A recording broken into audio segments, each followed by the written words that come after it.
Greetings, everyone, and welcome to Brainspace. I'm your host, Heetaarth. Today, we'll be talking about a country whose main export is Seth Rogen movies, charged demolitions, and more radiation poisoning than 13 Chernobyls, North Korea. I'm sure many of you have heard of North Korea's recent missile tests over Japan and military incursions against South Korea.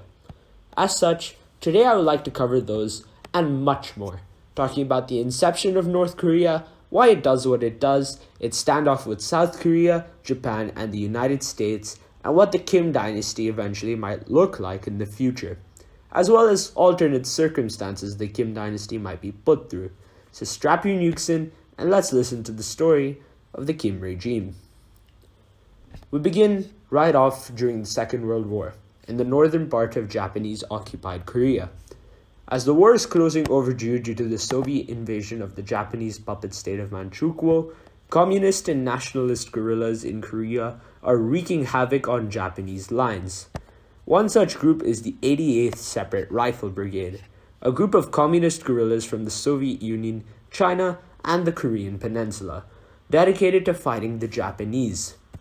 A notable member of this group is the one and only Kim Il-sung, the very first and future leader of the Democratic People's Republic of Korea.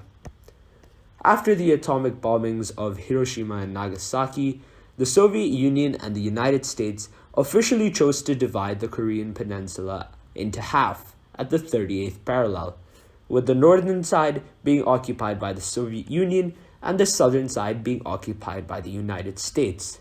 The Soviet Union officially withdrew from North Korea by 1948 and helped in establishing the Democratic People's Republic of Korea, otherwise known as North Korea, a one-party communist regime, with the United States withdrawing a year later and establishing a capitalist democracy which was actually more of a one-party state until 1975, within the South, known as the Republic of Korea, or otherwise South Korea.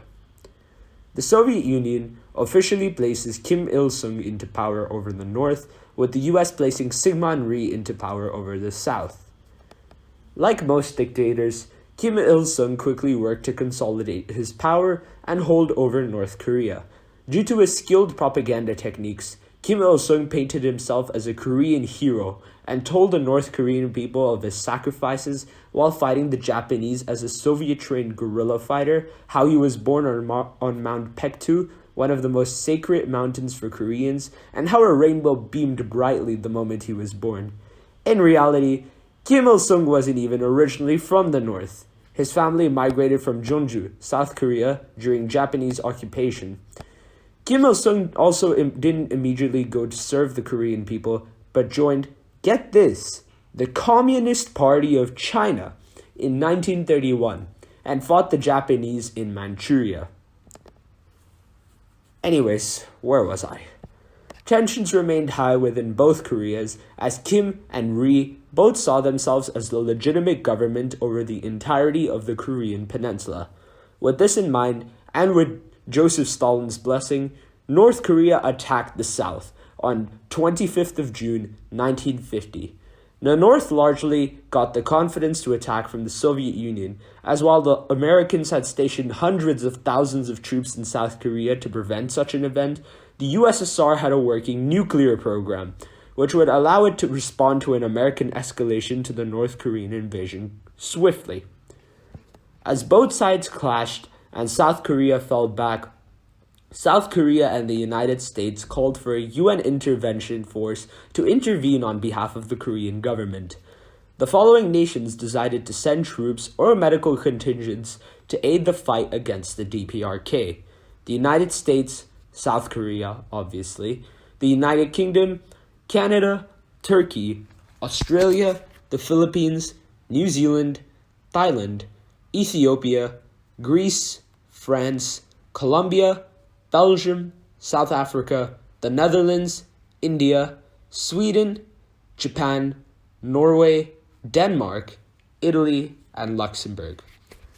Under the command of American General Douglas MacArthur, a World War II veteran who liberated the Philippines, the UN force, along with South Korea, pushed the North Koreans back heavily and nearly wiped them out.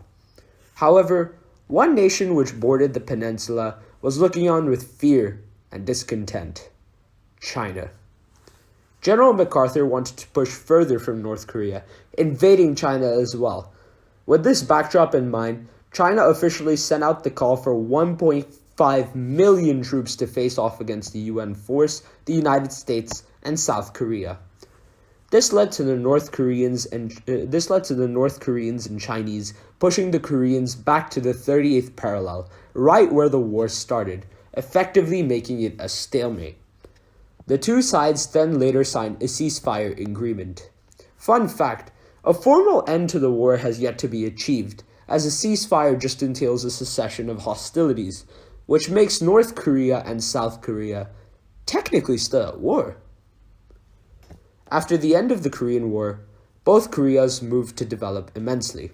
Although the North was much better off industrially due to backing by the Soviet Union and China, once South Korea became a democracy and opened itself up financially under President Park Chung-hee, South Korea grew 10 times faster than its northern counterpart. The North was left in the dust by the South, and once the Soviet Union had collapsed, the North suffered from more economic downfall as their second largest trading partner had just ceased existing. This led to a militarization or market nationalization of the North Korean economy. If you remember our last episode, market nationalization is when a government controls most of or all aspects of an economy, which is what happened in North Korea.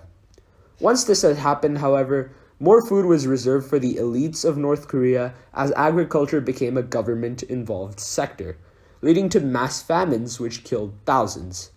Historians estimate anywhere from 240,000 to 3.5 million people died during the North Korean famine between 1994 and 1998. Fast forward, and we arrive at the present.